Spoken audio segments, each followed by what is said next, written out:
Hi, welcome again to the Midland County History Museum.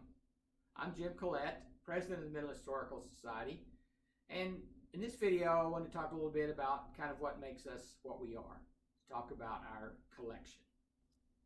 You know, the main thing that defines a history museum is that it is a collection of exhibited artifacts, those things that people have made. And these are artifacts from the past. They can be from the far distant past. In fact, we have artifacts from thousands of years ago made by Native Americans. They can be fairly recent artifacts within the last few decades. We're currently trying to grow our collection of artifacts from the 1950s. But as you can see here, a lot of what we have currently in the museum is in storage. So as you saw in our storage area, we have a lot of stuff. We really do. And so how in the world do we keep up with all that stuff? How in the world do we know where things are? How do we tie all the information to those items that we know about them when we do? Or even what we speculate when we don't always know? Well, let me take you behind the scenes into the back part of the museum where the volunteers work. I'd like you to meet a couple of volunteers who can tell you a whole lot more about how that whole process works. Our collections management team consists of Eileen Corley and Cindy Truitt, and so I'm going to let them take you guys through some of the process of how we manage our collection here at the museum. Go ahead. Okay, Cindy, we're going to give, this is going to be $11.99. It's going to be the mark. And this is a bookmark, and it's got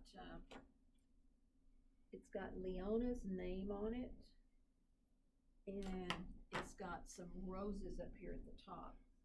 Okay, so it's engraved with roses. And it's engraved her name on it.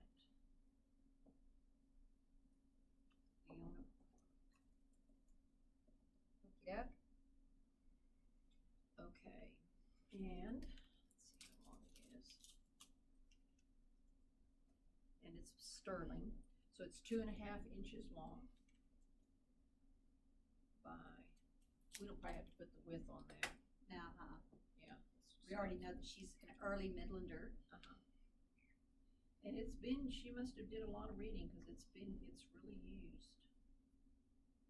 It has sterling on the back. So what is this item? It is a bookmark Bookmark. that's used for reading books. So each item gets some identification, is entered into the computer,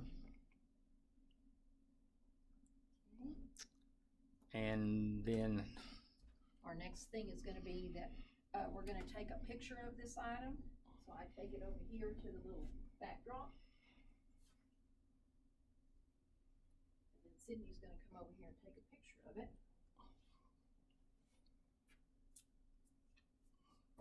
Okay. And I'm going to take the number. And I have a little plastic container to put it in, and then I'm going to put it in here. So now that it's been tagged, it's been identified, we've given credit where it needs to go.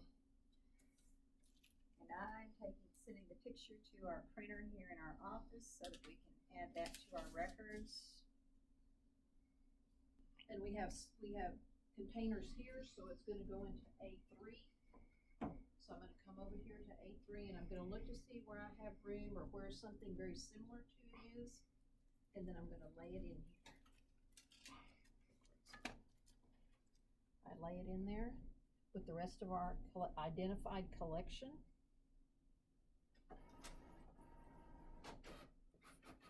okay, what if I want to find one of these things you've already cataloged? All right. Let's say that you were looking for an item in our World War collection. We have World War I, World War II items, quite a few of them. And let's say that you knew that we had a revolver that was carried by a Midland soldier during World War I.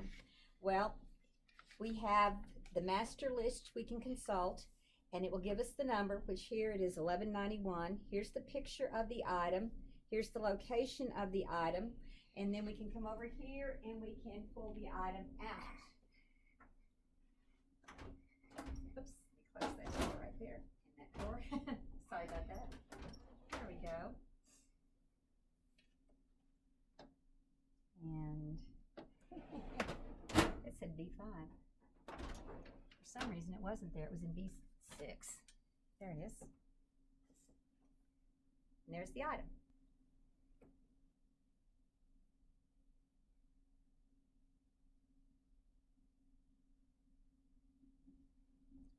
You know, every item in the museum collection kind of has its own unique story to tell. But it's when you put those items together in an interpretation that you really begin to get a sense of a piece of the past.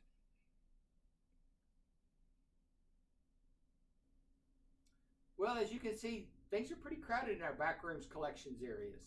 And there's a reason for that, because once we get the funding and get the design and then begin to construct it, many of these items, especially the very special and unique ones, will go into the permanent exhibit, which will give visitors a chance to experience the history of Midland from the prehistoric days all the way down to the beginning of the 21st century. And so many of these items will be there. They'll remain in that. They'll always be there for folks to visit and see and come back and see again and again. But that's going to take time, that's going to take money, and it's going to take volunteers to get all that done. All those things we'll accomplish as we've accomplished many of the things that we've already done here. But for the time being, many of the things that some of you might remember from the old museum, if you ever even went there, are safe and cataloged and collected here in the museum. So come by, see what we already have in place, learn about what else can be done here. Things here. Okay. So when you're typing up your sheet. Let's do all of these. Let's do the knives first. Okay, That's we'll do the knives biggest thing. first. Let's get it Okay, out. sounds like a plan. Okay. Okay. And then we'll go through, and then we're gonna lay them on that thing over there when we take the picture now. And we'll go ahead and put this shaver thing in there too. Okay. Hey.